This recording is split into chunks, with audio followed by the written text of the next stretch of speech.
Welcome to the Ross Historical Society Moya Library First Friday presentation for April 2nd, 2021. My name is Fran Capoletti and I'm the librarian here. I want to introduce Richard Torney as our speaker today. Richard is a great-grandson of George Henry Torney and has prepared this show with many original photos and documents from family collections and other public resources. Richard is fourth generation born in San Francisco, a lifelong resident of Marin County. He attended Adeline E. Kent School, Redwood High, and College of Marin.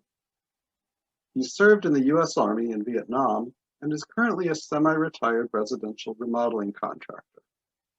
As an amateur local historian, he's actively involved with the Kentfield Greenbrae Historical Society, Moya Library Ross Historical Society, Northwestern Pacific Railroad Historical Society, and is a volunteer docent at the Gravity Car Barn on Mount Tamalpais. So I want to welcome now Richard Torney. Originally, several years before the centennial of the 1906 earthquake, I recognized there was an opportunity for me to prepare a program about my great-grandfather, George Henry Torney. I knew he had been involved with the recovery effort after the earthquake and fire, but I didn't know much else about it. I started doing research at local historical societies and libraries, and I looked on the internet and reached out to a number of family members, and before I knew it, I had enough material to do a three-part miniseries on PBS. Well, I had no idea how to get in touch with Ken Burns, so I was on my own and began editing all this material down to a reasonably length of program. But about 6 months before the actual centennial, I got an excited phone call from one of my cousins, and he had in his possession a small chest that included the belongings of my grandfather, Edward Johnston Torney, and in it he found an unmarked envelope with a little over 70 negatives of photographs that were taken quite clearly on the day of the earthquake and in the days and weeks that followed. So with the centennial approaching, it was an ideal time to present a collection of those photographs. So this has become a two-part show. First about my great-grandfather and his efforts, and then second, I'll show a selection of my grandfather's photographs. And so got plenty to talk about, so here we go.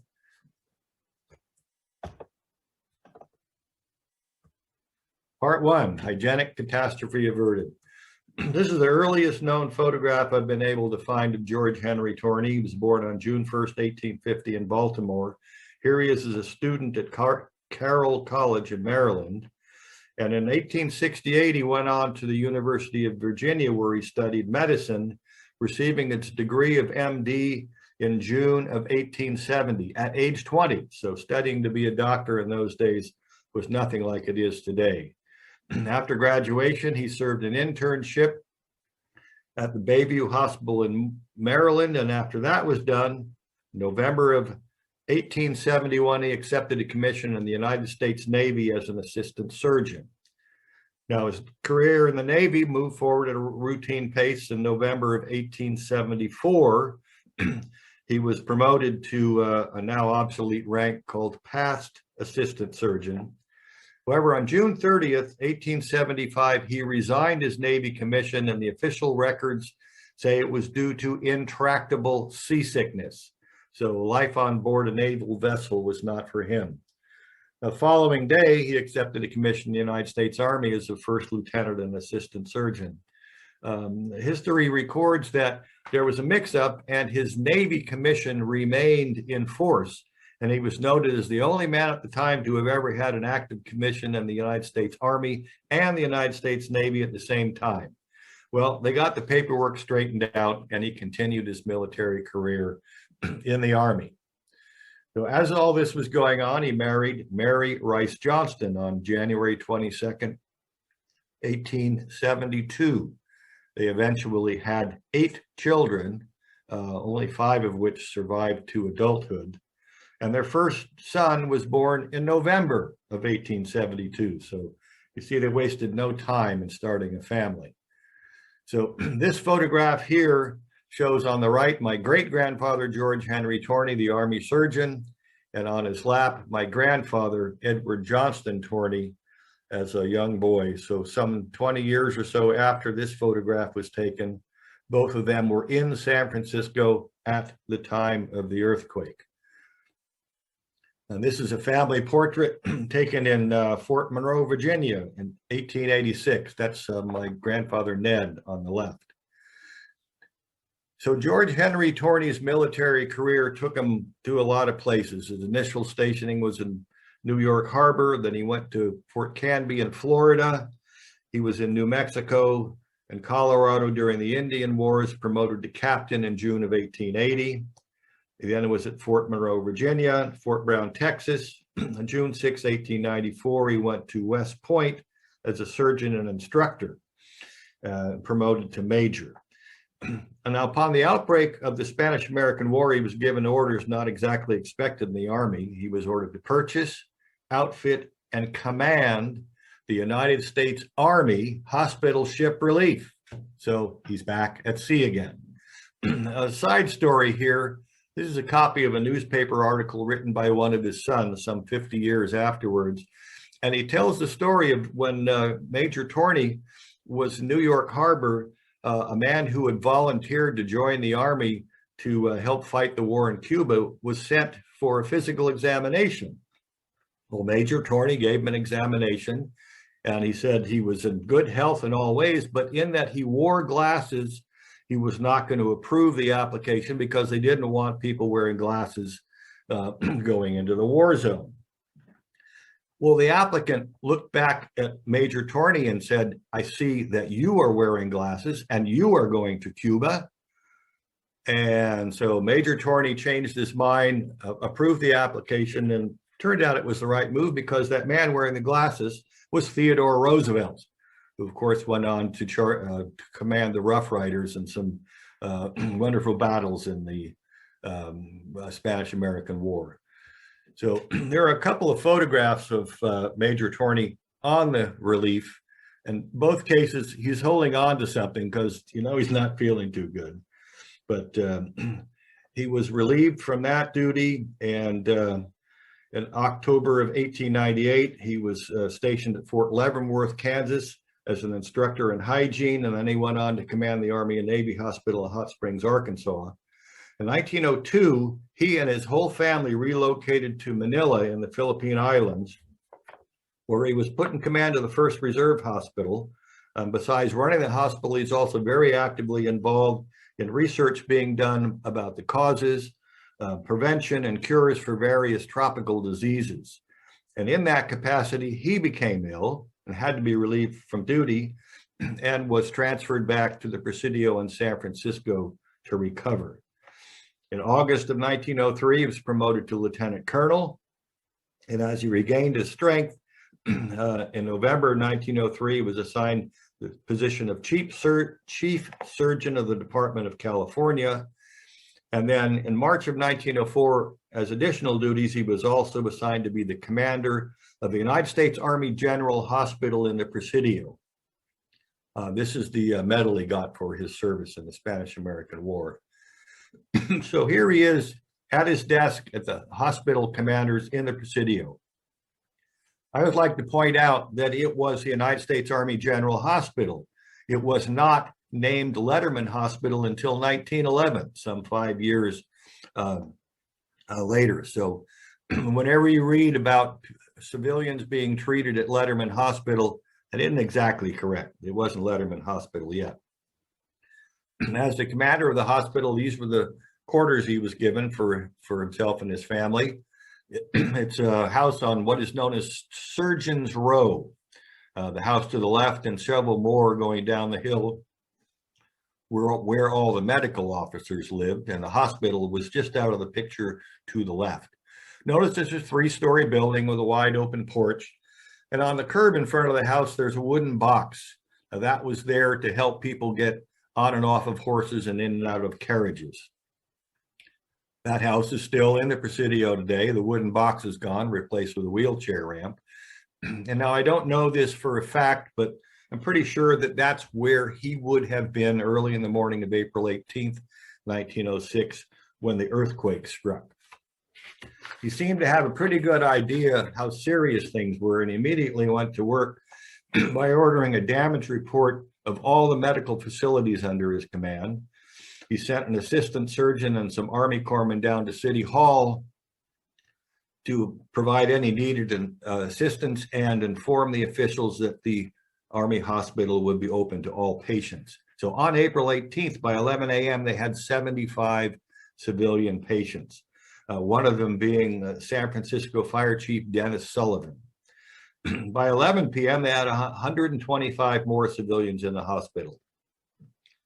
Company B, the Medical Corps, accompanied the regular troops into San Francisco to assist with firefighting and any relief. Now, there were two extensive reports written after this whole earthquake episode, and I'm going to draw on portions of that in this upcoming portion. Here on April 19th is a telegram he sent to the Surgeon General in Washington, D.C., where he mentions that the medical supply depot at the hospital was completely destroyed.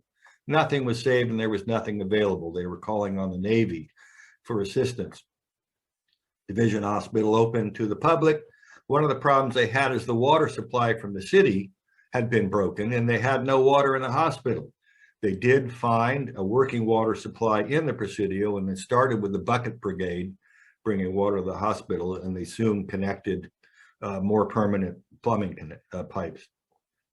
Another 145 civilian patients were admitted and the wards were filled. So they relocated Army corpsmen who were usually quartered in the barracks and moved them elsewhere to make more ward space.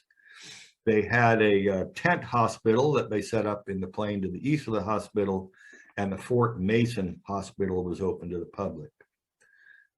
Here we are, April 20, 2 days after the earthquake. City officials recognized the potential for serious health problems to the suddenly homeless population.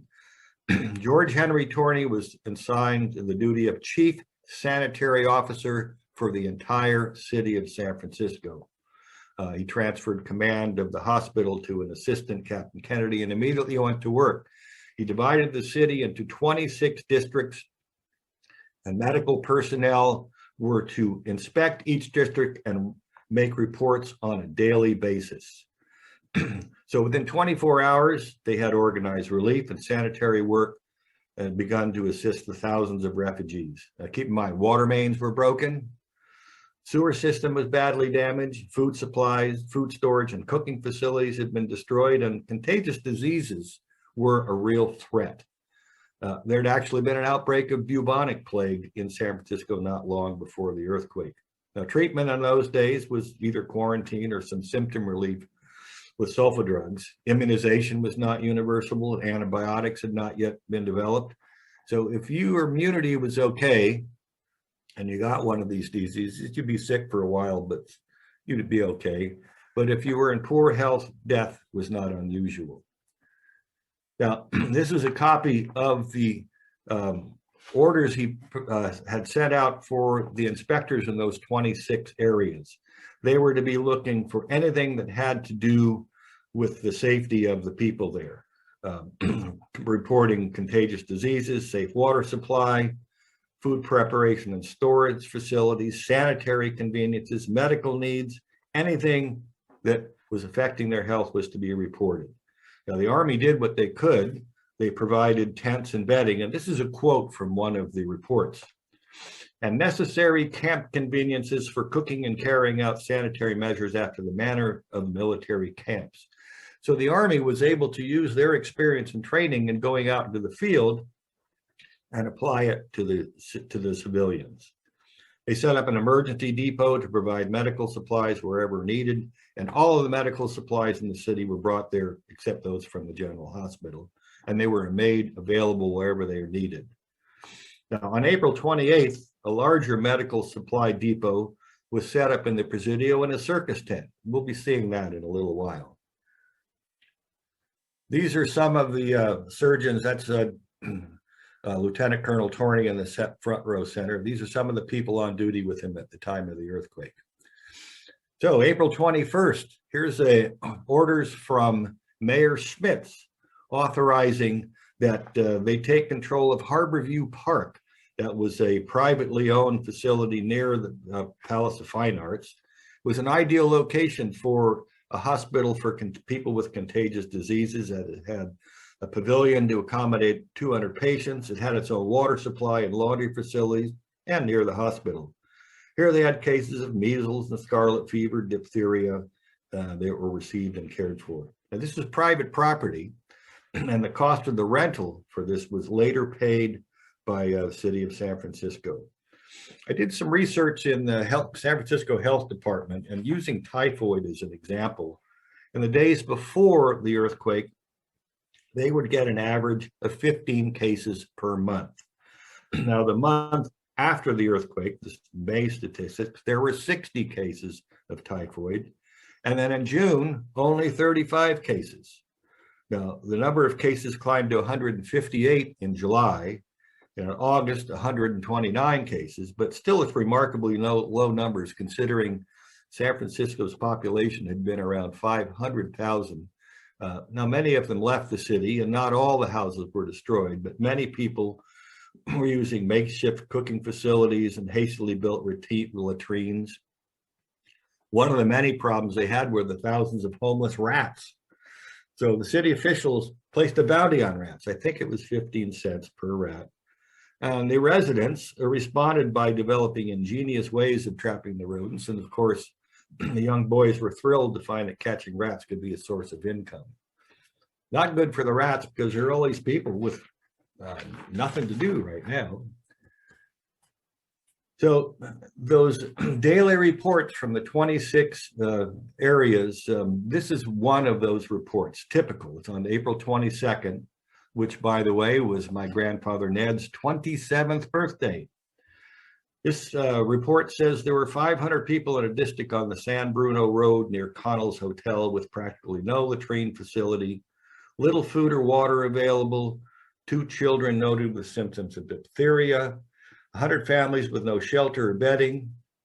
Now, we have many more of these reports, and it's just really a remarkable story of all the things that were going on right after the earthquake. Mobile Army Hospital Company A arrived by train from the Midwest and was established in Golden Gate Park. And 26 free dispensaries were set up in the divisions around the city, providing needed medical supplies to anybody who needed them. Now, the extreme shortage of medical supplies was one of the many challenges they had, and partially met by, here's some orders from Mayor Schmitz authorizing Lieutenant Colonel Torney to send some people over to the railroad yards in Point Richmond and go through the cars and take anything that they needed. And now the scribble down at the bottom here, I wondered what that was for the longest time, and some serious deciphering, I've come up with it. It says, approved, George H. Torney, California Department of the Surgeon General, U.S. Army. So an example of doctor's handwriting has not been clear for quite some time. Now, this is the report next day, April 23rd, about the people who went through those cars. They went through initially 13 railroad cars and took whatever they needed. And in this letter, they're requesting further assistance from the Navy to go over and go through some more cars the following day. Now, this was an 8.5 by 14 sheet of paper that wouldn't fit on the screen, but handwritten on the bottom of the same page was a memorandum with the list of what they had taken out of those cars. Now, of interest to me, the first thing on the list was Langley and Michaels, 19 boxes. Then you see Langley and Michaels down at the bottom again, 10 barrels. And these are all medical supplies. Now, Langley and Michaels was a wholesale pharmaceutical firm in San Francisco, and their office and warehouse was destroyed the morning of the earthquake. Well, it had been originally founded in 1850 by my great-great-grandfather, Charles Farden Langley. So there our family trees were crossing branches way before there was an official connection. Now, I have to go through this earthquake portion quickly to make room for the rest of the show. So here's a letter from General Greeley on May 23rd. And he's saying that in conferring with city officials, they decided that the city had recovered enough that they no longer needed the assistance of the Army for the sanitary elements, and they were going to relieve Lieutenant Colonel Torney from that duty. I like the last sentence down here, which General Greeley says, "Congratulating you on the excellent state of health which now obtains 5 weeks after the earthquake." And these are the official orders relieving him from duty as the San Francisco sanitary officer. He went back to command the hospital, and all of the refugee camps that were on the Presidio property remained under military control. The rest of the city went back to civil. Last thing in the earthquake department, here's another letter from General Greeley dated June 5th. And he's instructing Lieutenant Colonel Torney that if there are any civilian patients left in any of the military hospitals, they are to be transferred to civilian hospitals. He was promoted to full colonel on April 23rd, 1908, and he received many honors and accolades for his helping San Francisco survive this with minimal medical difficulties. One of the things, he was invited up to the Bohemian Grove, and that's him seated in the center. Again, of interest to me, the man directly behind him to the left is my other great-grandfather, Kirkham Wright. So Kirkham's daughter married George Henry Torney's son. There was a street named in the Presidio, Torney Avenue, and that building right behind is where he lived when he was in command of the hospital. It's on the corner of O'Reilly Avenue. Now, Robert O'Reilly had been the Surgeon General of the Army, and upon his retirement, Colonel Torney was transferred to Washington, D.C., promoted to Brigadier General, and assigned the position of Surgeon General of the United States Army. Now, I want to clarify that that is a military position. He's the highest ranking medical officer in the Army. Now, the Surgeon General of the United States, the ones that puts the warning labels on cigarette packages and stuff, that's a civil position. It's with the health department. So no connection between the two. And here is his portrait as the Surgeon General of the United States. He was officially given that position on January 14th, 1909. And interestingly, his commission as Brigadier General and his assignment to Surgeon General was signed by President Theodore Roosevelt. And I don't doubt they had some amusing comments about how far their professions had proceeded while they were wearing glasses. So anyway, he kept most of Robert O'Reilly's staff in place and continued the projects that were underway. One of the things he did is he oversaw the completion and opening of a new Army hospital in Washington, D.C. Now, that hospital was named after a medical school classmate and a close personal friend of his by the name of Walter Reed. He also established the dental corps in the Army, instituted the universal vaccinations for typhoid among all soldiers, which greatly eliminated that disease among soldiers, both in home bases and while on maneuvers. Now, after 4 years in office, on January 14th, 1913, he was reassigned to a second term as Surgeon General. However, later that year, he became ill with a bacterial infection in his heart. In a weakened condition, he developed pneumonia on December 27th, 1913. He died in his home on Stanley Court in Washington, D.C., ironically, just 6 months shy of retirement eligibility. While they were in Washington, D.C., they must have had some exciting times with invitations to fancy balls with dignitaries from around the country and dinner with the president. So here's his wife preparing to go to one of those events. And here he is in his fancy uniform. Now, other recognition of his service during World War II, there was a huge recovery hospital in Palm Springs named Torney General Hospital. And when the new Letterman Hospital opened around 1970, there was a Torney Hall, which was just a big room with that they could show movies or have lectures. And in that hall was this bronze plaque where they recognize his service as Attorney General and his efforts in San Francisco. On the plaque, they have promoted him to Major General, but in reality, he's a Brigadier General, and he's buried in the National Cemetery at West Point, along with his wife and 2 of his children. Now here we are at the other end of O'Reilly Avenue, and you see Gorgas Avenue above that. So Robert O'Reilly was the Surgeon General before George Henry Torney, and William Gorgas became the Surgeon General after his passing. So also included in this photograph is a subtle hint that it's the end of the first portion. So part 2, Ned's snapshot. Ned was my grandfather, Edward Johnson Torney's nickname. This is an example of some of the negatives that my cousin found. They're 4 inches by 3 1/4, black and white, nitrate negatives. They were in remarkably good condition. And if you look closely, you can see they've just been cut into pieces, like just with a pair of scissors.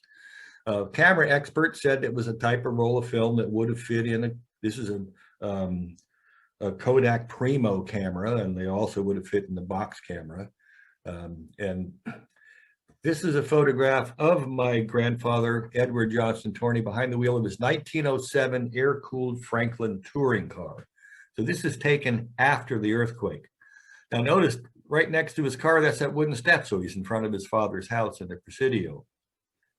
Now also notice in the lower left, there's a white spot. Camera experts said there was probably a defective gasket in the back of the camera.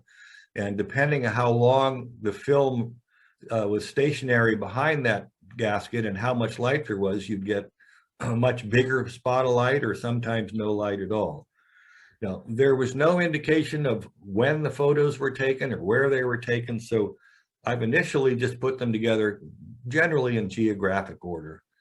And this is the first one I'll show. It's a view down Montgomery Street from Broadway towards Market. And you can see the flames are burning south of Market. Now that tall building on the left with the Belvedere, the Merchants Exchange Bank, survived, and it's still there today, but from the same position, you can no longer see it. This is a trolley car that was the railroad experts said it was the Fulton Street car, which was westbound on Turk early in the morning. Notice the trolley poles are down because the electricity was knocked out by the earthquake. Later, they took a team of horses and pulled this car to safety, and it remained in service some 10 years after the earthquake. Now notice there's that spot of light in the lower left corner. Now this photograph here, railroad experts immediately identified it as Larkin Street because they were in the process of converting the cable car to overhead trolley, and to do so they had to remove all the cobblestones around the track. So haven't been able to figure out exactly where on Larkin Street, but probably somewhere near City Hall. Now this is a photograph by well-known San Francisco photographer Arnold Genth, and it's totaled Golden Gate Avenue between Hyde and Larkin. You can see the earthquake damage to some buildings. Now Ned was in the very same place near the same time, and his photo is a slightly different angle of the same scene. You can see that the address is 315 Golden Gate, so it's nearer to Golden Gate. I'm saying nearer to Hyde than it is to Larkin. And that dome you see in the background is positively identified as the Hall of Records. Now, this site today is where the Hastings Law School has faculty offices and an archive. Another borrowed photograph here. This is the Hall of Records. That's McAllister Avenue on the right, and City Hall. Now, they're not located where City Hall is today. This would be about where the Asian Art Museum and the San Francisco Public Library is. That smaller road in front of the buildings is parallel to Market Street. Market Street would be just out of the picture to the left. Now, here's before the earthquake. Here's what it looked like afterwards. That's Market Street. You can see the amount of the devastation, earthquake and fire. But there's the Hall of Records. It survived. Now, another one of Ned's photographs, you can see the dome of the Hall of Records peeking over that building. And here's some of the many refugees who just left with whatever they could carry. And there are many reports of not long after the earthquake, a number of people went downtown kind of in a party mode to see what was going on.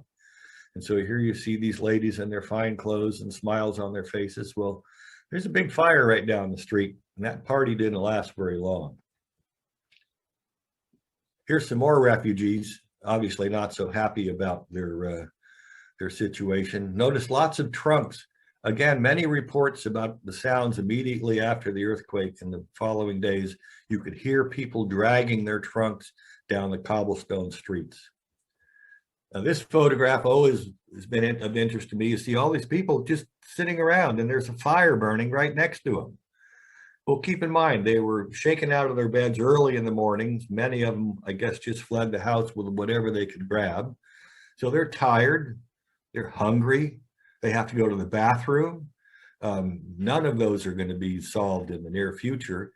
And the small fire across right next to them is nothing compared to what they've seen. I'll show you some of what they had experienced in a couple of minutes. Now here's a scene. This is Union Square. See all the people just sitting on the ground. They don't have anything else to do. And you can see the fire through the buildings in the background, south of Market. This is a view down Geary at Union Square. And the distance is the Palace Hotel, and you can see the flames billowing there. That started burning about 3 o'clock in the afternoon on April 18th. Now that tall structure in the middle was the Hotel building. It was actually under construction. There was no earthquake damage. And it was completed and still standing today, and the rebuilt Palace Hotel is at the end of the road. Now this is on Mission Street. Has to be early in the morning. That's all earthquake damage. This whole area was burned by the end of the first day. And Ned got this action photograph of a fire engine racing to one of the 50 fires that had been started by the earthquake. Tipped over lanterns and candles and stoves, collapsed chimneys. In most cases, the firemen would get to the scene of the fire and there was no water available to use to fight the fire, and San Francisco burned for 3 days after the earthquake. Ned got photographs of buildings that were damaged by the earthquake before the fire got there, and others where the fire had already come and gone.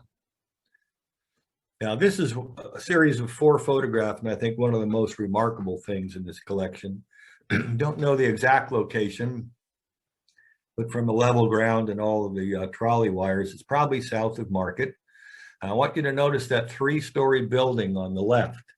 And next to that, a couple of buildings away, they're on fire, and beyond that, devastation. Now, Ned walked around the corner on the street to the right for the next 3 photographs. And we're looking at that same building again. You can see the fire has gotten much closer. And reflected in the windows on the left, you can see a huge fire in the distance. And the next photograph, the fire has progressed even further, and you can see that huge blaze. Well, he stayed there. The last photograph, the building was completely engulfed. So those people sitting by the little smoldering remains with their belongings, that was nothing to them. This is the P.M. Cuss Paint Company, south of Market. That must have been quite a fire. I like this photograph. I have no idea where it is, but there's that gentleman with his clean white collar and his satchel, and it's easy to believe that he'd come downtown after the earthquake to check on his business. Well, he's looking over his shoulder, maybe seeing that his business is completely gone, perhaps taking with it his entire life work. And he may just as well try to go home and find that his home is gone as well. Now, this photograph here, I was originally encouraged to say Hamburg Saloon. I should be able to find out where that is. Well, I went through a number of city directories in the San Francisco Public Library. No mention of the Hamburg Saloon. And I had the good fortune of meeting the woman, Norman Norwood, who, when I spoke to her in 1906, she was 99 years old. And she allowed me to copy this photograph. And there's the Hamburg Saloon again. Well, the reason she had this photograph is because her mother and father had operated the Hamburg Saloon. I later learned that it's pretty likely that there was a brothel upstairs. And I can guess that would explain why it wasn't in the city directories, because I don't think they had a section of brothels. Anyway, that was 416 Kearny Street. This photograph was taken a few years ago when there was some new construction going on at that same site, right across the street from the Bank of America building. Now this photograph here, again, there's a big flash of light. E.A. Howard Lumber Company. So that's Howard Street. You see the Sperry Flour Building that's been gutted. In the distance, there's two small chimneys still billowing smoke. The railroad experts were pretty sure that was one of the electrical generating plants for the trolley system. And of course, the generators were knocked out after the earthquake. But it was interesting to see the chimneys billowing smoke about ready to be consumed in flames themselves. This is one of a number of photographs Ned took at the foot of Market Street. Notice there's really long shadows. So this is early in the morning of April 18th. Now the hotel terminus, kind of in the upper right there, is going to be in a number of the next photographs. Here you see a little later on, there's hotel terminus, and the fire has gotten much closer. But notice they're fighting the fire with water. Some tugboats came and tied up and were pumping water out of the bay to try to fight the fire. But it was too little and too late, and the fire continued to burn. Now the next three photographs, Ned rotated a little to the right and then further. And here you see the hotel terminus in the upper left, and that's Sacramento coming down. And notice there's a building there that sells fire hoses. Well, it's not going to be there for long. I like to point out that you can see two street lights on either side of Sacramento with three globes on it. Now remember those. Rotating a little further, that's Commercial Avenue that used to come all the way through to Market, Bowers Rubber Company, and then you can still see a little bit of the hotel terminus. Then he turned a little bit further, so that's the westerly end of the ferry building, looking along Embarcadero, which was then known as East Street. Now, this photograph got a lot of interest from other people who studied the earthquake. Again, long shadows. This is early in the morning. We weren't able to determine exactly where it was at first. We figured it out later on. But it's East Street. You can see the bollards on the right, so that's where ships would have tied up. And it's a wide street. So, and now that plume of smoke in the distance on the right is likely the fire that was burning down by Wellman and Peck Company. Now that was a wholesale grocer and coffee roaster on East Street between Pacific and Jackson. And notice the fire is approaching all of these saloons and bars that lined the street. And there's some men out there with some big bottles. I guess maybe they were the bartenders and they brought the liquor out to preserve it. Well, a little later on, the same scene, the bars are gone, the liquor's gone, Wellman and Peck continues to burn. So no doubt it's dark roast on this day. And I had this one photograph. You see all the soldiers.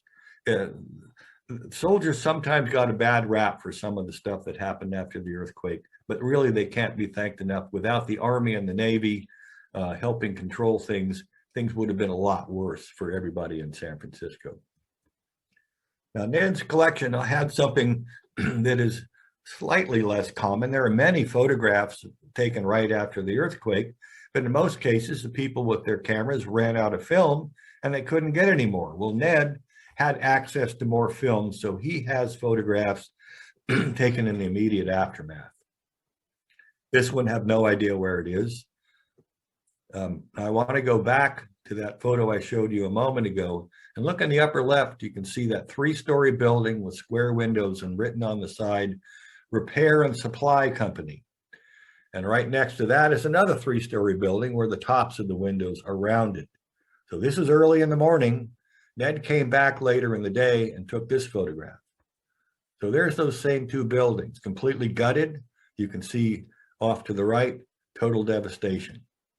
Well, it wasn't total devastation. There was one 2-block area, Pacific and Clay in that range, that did not burn. It had the United States Customs House and the AP Hoteling Liquor Warehouse. So they did not burn where everything around it did. Not long after the earthquake, there was an element of San Francisco society that started preaching that the earthquake and fire was God's punishment for the evil and sinful ways of some of its residents. And there's some truth in that. But a poet by the name of Charles Field wrote this in response, and it goes, if, as some say, God spanked the town for being over frisky, how come he burned the churches down and spared Hoteling's whiskey? So there's a bottle of A.P. Hoteling and Company's Old Kirk bourbon whiskey. Now on this map, the outline is the area that burned. And notice on the right-hand side, there's that little rectangle. Well, that's where the Customs House and the Hoteling Liquor House was located. Now, a lesser known part of this story is that the management of the liquor warehouse saw the fire coming, and so they made a huge effort to get everything out of the building. They moved it out of the warehouse down to another warehouse that was out on the pier over the bay. They used all of their employees and hired anybody off the street. Take a load of liquor down to the pier, and we'll give you a bottle of booze. Now, an old classmate and friend of mine, Grant Gilderoy, is an A.P. Hoteling great-great-grandnephew. And in his family collection, he has really some remarkable photographs, and he's shared them with me and allowed me to show them in this program today. So as soon as the fire was out, there's a warehouse down there that's full of liquor, and they need to get it out of there because they need to use the pier. So here you see photographs of men rolling the barrels of whiskey or whatever it was, clearly after the earthquake. So they're rolling it from the pier back to the warehouse. And here's another view of them. That building on the left is Customs House. Building on the right is the Hoteling warehouse. You see the devastation all the way around it. Now, there were lots of barrels, and they had armed guards. The sale of liquor was immediately banned by the mayor on the day of the earthquake. So they had to keep a close eye on that, and they had lots of barrels. One of the stories Grant heard is there was a little flare up among the ruins, and the only water that they could find was in the basement of the warehouse, and it was sewage and salt water. Said it made a horrible stench, but they were able to contain the fire. Although the warehouse survived, it wasn't undamaged, and they had a great deal of work to get it cleaned up so that they could put all these barrels back inside, and that was a high priority. So there again, that's the warehouse on the left and the damaged buildings around it. Now, these are some of the the managers. We're pretty sure that guy sitting in the middle was Old Kirk himself. And Grant has a couple of unused labels. Here's Hoteling Special Reserve. Now, also, the Hoteling liquor business survived Prohibition. Not only did they have a lot of financial reserves to support it, but they also had permission to fabricate liquor for medicinal uses. And this is the label for that: old prescription. Like, hey, doctor, I need a prescription. So shoot, get back here. All right, so going back to that picture of the repair and supply building, we didn't know where it was other than it was on East Street. One of the people who'd come to see an earlier version of the show sent me this photograph. And here you can see those same two buildings on the right. And you see all those wagons there filled with whatever. Now, passenger ferries loaded at the foot of Market Street, freight ferries loaded at the foot of Mission, and that building on the left is the Autofred building on the corner of Mission and East Street, which is still there today on the corner of Mission and Barcadero. So now we know that was East Street between Mission and Market. Here's another one of Ned's photographs near the end with men fighting the fire. And here's an aftermath photograph. And again, first they had no idea where it was. Well, the railroad experts had an answer immediately. They said that's a narrow gauge cable car coming from the right, sweeping around in front of the ferry building at Sacramento Street. And there are those same two street lights that we saw in that earlier vision after the fire, and that tall remnants of the building on the right, that was the Terminal Hotel. This is a photograph from the ferry building not long after the earthquake. And another one, 10 days later, they had trolleys running on Market Street. And they're starting to clean things up and put things back together, but still smoldering ruins all around. This next photograph was taken 1 year after the earthquake. You can see how quickly things were being rebuilt.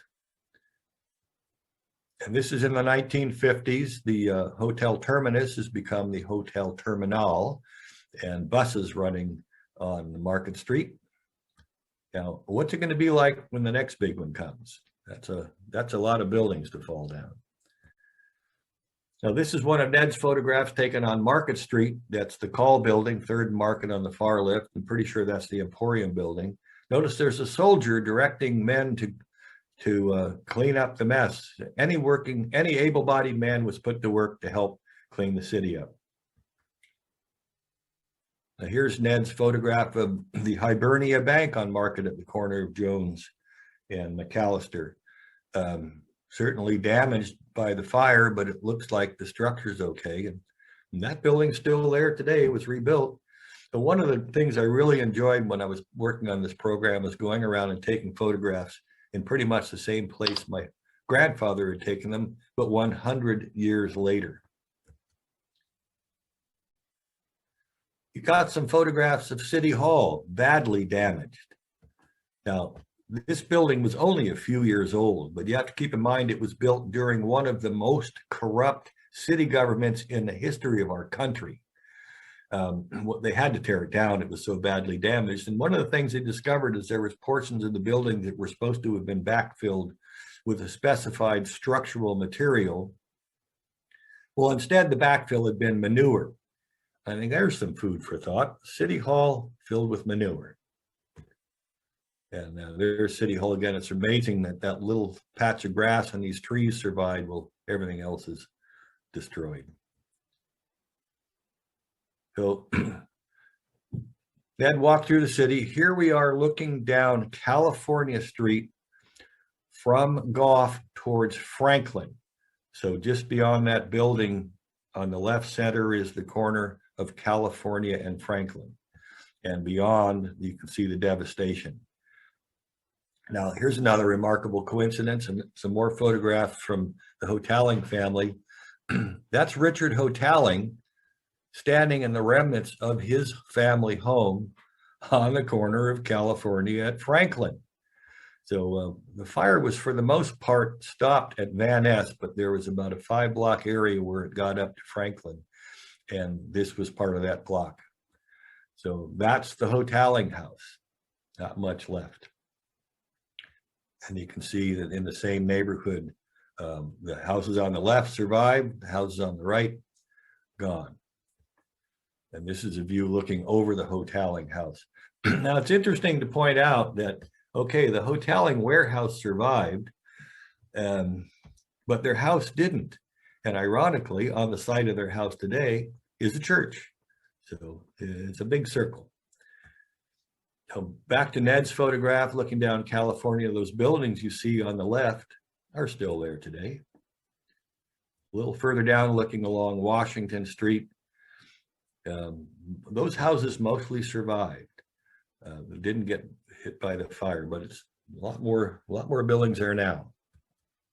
And now we're going to spend a little time in the Presidio. Here you see soldiers leaving the United States Army General Hospital in the Presidio, and they're carrying luggage and bedding. This is probably April 19th, the day that they had to move out of their barracks in the hospital to make room for more ward space. Now, that building is standing today in the Presidio. It's part of the Thoreau Center. And these other buildings, also part of the U.S. Army Hospital, are also standing and in use. And here we're looking along Torney Avenue.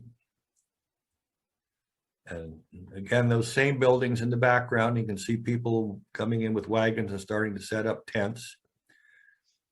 And the building, the rubble in the foreground, that's what happened to the medical supply depot.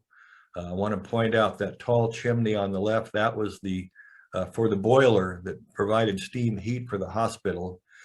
And the smaller chimney, I'll show you in a second, but in the background, what became Crissy Field, and people starting to set tents up there.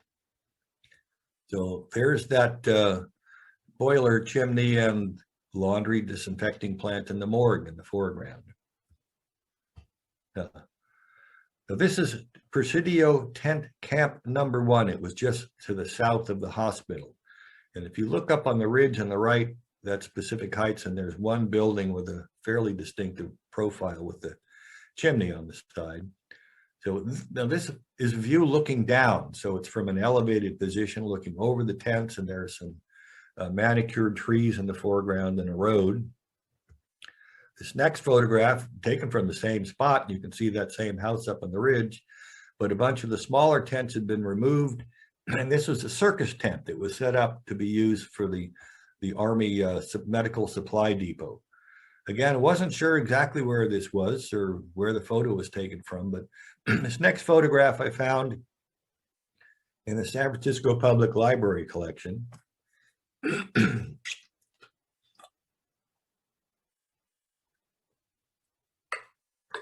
On the right, you can see that chimney at the back of the hospital. On the left is the circus tent. Those are blue and white stripes, by the way, and then refugee camp in the foreground. Well, just to the right of the circus tent is Lieutenant Colonel Torney's home on the corner of Torney and O'Reilly Avenue. So my grandfather was just upstairs in his dad's house looking out the window when he took those pictures. He also spent some time in one of the refugee camps. We don't know exactly where it is, but the experts are thinking it's probably Golden Gate Park because of all the trees are there. You can see life was pretty primitive. A tent and a bucket for some water and a frying pan on the ground. And again, people just sitting on the ground because they hadn't figured out quite what to do yet. And here you see a mattress and some blankets spread out. These camps were very strictly run by the Army, and the rules enforced were for their own safety. And one of the things, they were supposed to air all of their bedding on a daily basis. Now, these people lost their home, lost everything. They're living in a tent. And if they don't follow the rules, they would be ejected from the camp. So people followed the rules, and that's part of the reasons that there were so little serious problems. Here's another refugee camp, again with all the blankets out, people just sitting down. And in the background you see a carriage, and it's hard to see in this picture, but there's something white in the carriage. This next photograph, one of my favorites from the entire collection, there's that same carriage, and that white thing you can see is a doll. But these two women in the foreground, you know, one of them's got a smile on her face. You can almost hear her saying, yeah, we lost everything, but we're going to be okay. We're going to get out. We're going to get through this. And the dog's scratching his scratch. And there's a close-up. Unfortunately, this negative had the worst damage of the whole collection. But there's the girl whose doll that was in that carriage. So I bet she had some stories to tell to her children and grandchildren. Now here's a photograph. Somebody brought a piano into the refugee camp. There's some guys playing a song. So I read an article by a reporter who'd come from the Midwest and was in one of the refugee camps and came across somebody playing a piano. And he was just absolutely amazed that somebody had a piano there.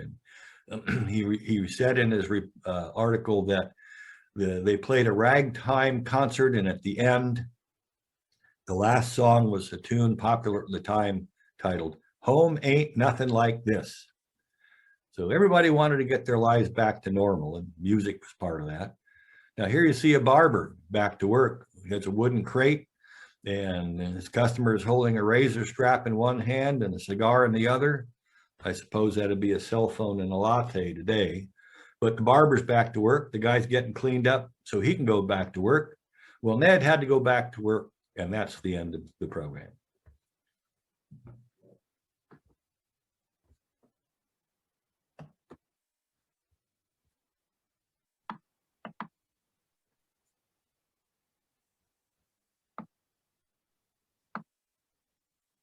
Joe, I think you're on mute.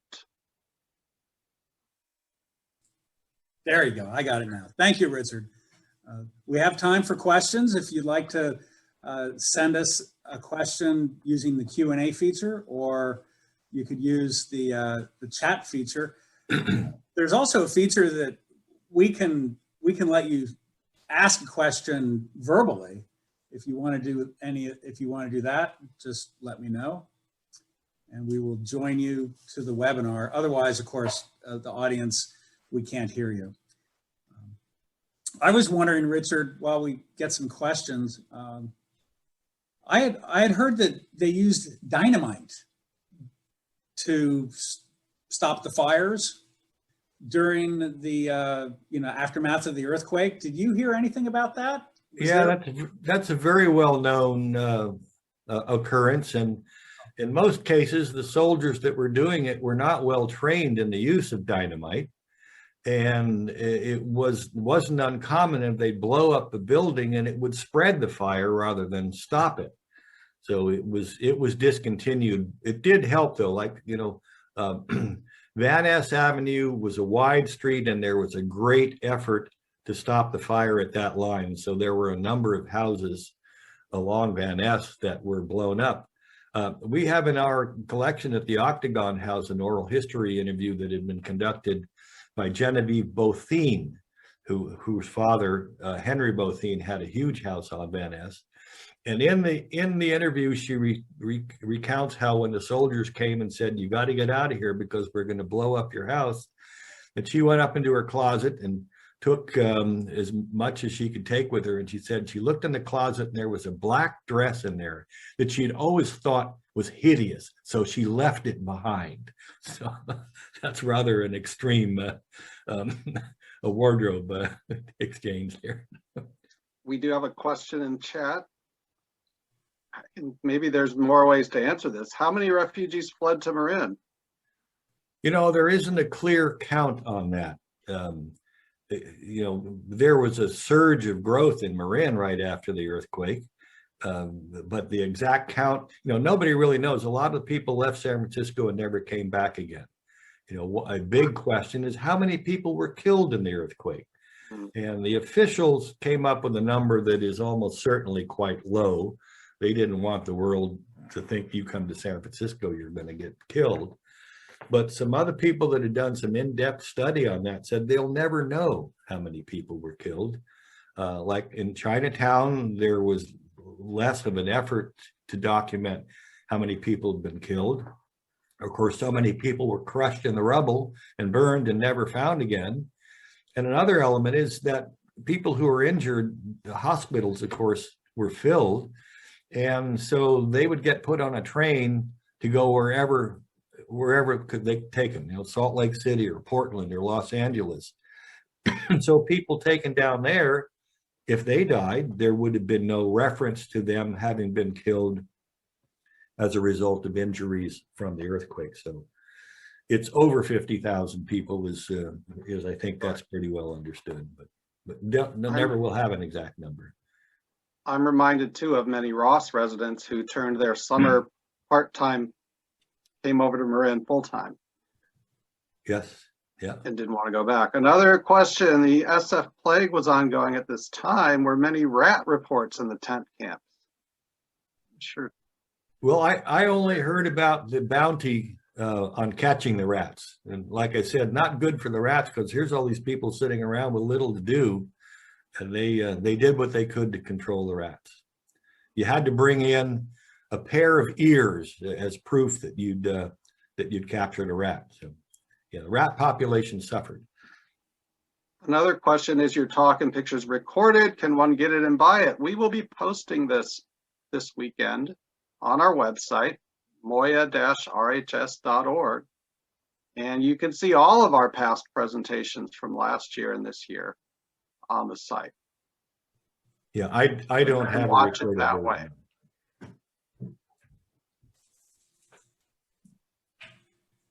Well, we're a little bit past noon, and if anybody has any more questions, feel free to shoot us an email. I believe you have our contact information from the Zoom presentation. Give us a call or send us an email, and I'm sure Richard would be glad to answer your questions about this.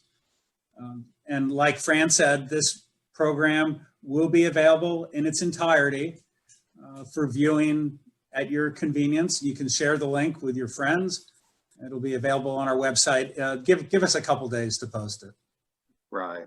Yeah, we're not mailing out copies or anything yet. We're not that advanced, but it's a good way to keep track of where we've been. And check out those past talks. There's some fascinating topics.